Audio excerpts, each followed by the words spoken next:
अस्सलाम वालेकुम प्यारे बच्चों, क्या हाल है आप लोगों का? ठीक ठाक है आप लोग? रोज़े रख रहे हो ना? प्यारे बच्चों, वालिदैन को तंग तो नहीं कर रहे घरों में? कहना माने उनका बेटा। और अपने मुल्क की इस बिगड़ती सूरत हाल के लिए भी दुआ किया करें कि जल्दी हालात नॉर्मल हों, कोरोना से हमारी जान छूट जाए और हम दोबारा स्कूलों में जाके पढ़ाई कर सकें। अब हम सफ़ा नंबर 19 को करेंगे। प्यारे बच्चों, आप जानते हो कि इतना हिस्सा हमने कल कर लिया था। आज हम तख्लीकी काम से शुरुआत करेंगे। तख्लीकी काम, साइंसी इजादात ज़िंदगी में आसानियाँ पैदा करती हैं।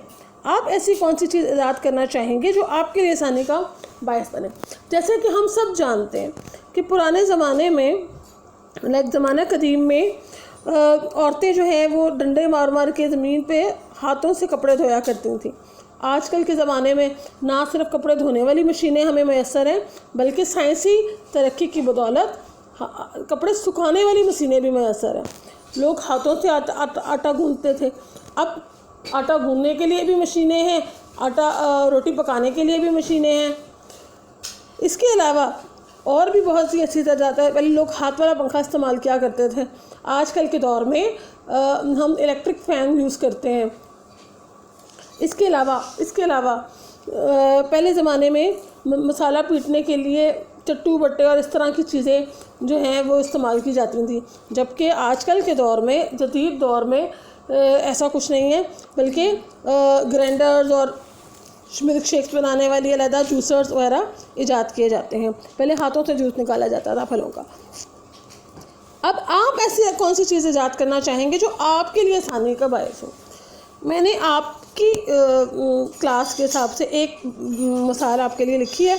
आप ज़रूरी नहीं है कि यही लिखें, आप कोई सी भी और लिख सकते हैं जो आपको लगता है कि आप ये करना चाहेंगे।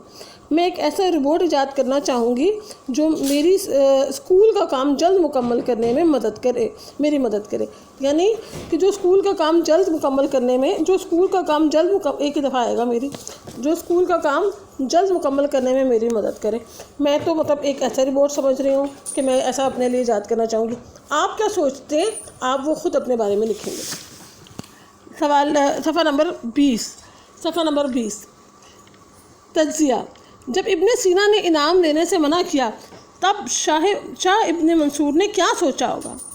जब इब्ने सीना ने इनाम देने से मना किया तो शाह इब्ने मंसूर ने सोचा होगा कि शायद ये मुझसे कोई कीमती चीज़ मांगे, लेकिन उनके तो वहमो गुमान में भी नहीं होगा कि उनको कोई रुपया, पैसा या ऐसी चीज़ नहीं चाहिए, बल्कि उनको शाह इब्ने अबू अली सीना को कुतुब खाने में आने जाने की इजाज़त चाहिए।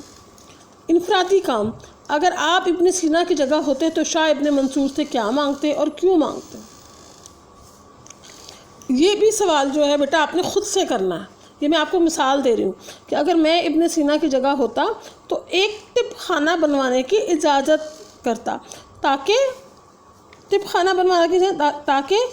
लोगों का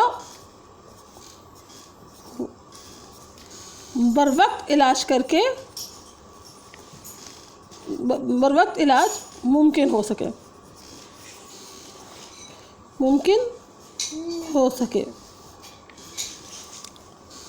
अगर आप इब्ने सीना की जगह होते तो शाह इब्ने मंसूर से क्या मांगते और क्यों मांगते?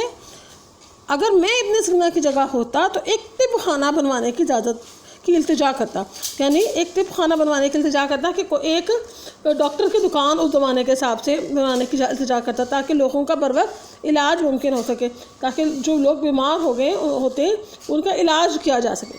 इब्ने सीना की किस बात ने आपको मुतासिर किया? तहरीर कीजिए। इब्ने सीना की इनाम के तौर पर कुतुब खाने में आने जाने की इजाज़त मांगने वाली बात ने मुझे बहुत मुतासिर किया, क्योंकि अगर देखा जाए प्यारे बच्चों, अगर कोई बादशाह के दरबार में जाए तो वो सोने, जवाहरात और सोने के सिक्के यानी रुपया पैसे की तलब करेगा, माल की तलब करेगा। किताबों के यानी इल्म हासिल करने की तलब करना आजकल के ज़माने में बहुत ही एक नई बात है। एक ऐसी बात है जो आमतौर पर लोग नहीं करते। प्यारे बच्चों, आप लोग इन दोनों पेजों को, पेज नंबर 19 का बाकी हिस्सा और पेज नंबर 20 को बहुत खूबसूरत लिखाई में लिखेंगे और दिन और तारीख़ में तहरीर करेंगे। शुक्रिया।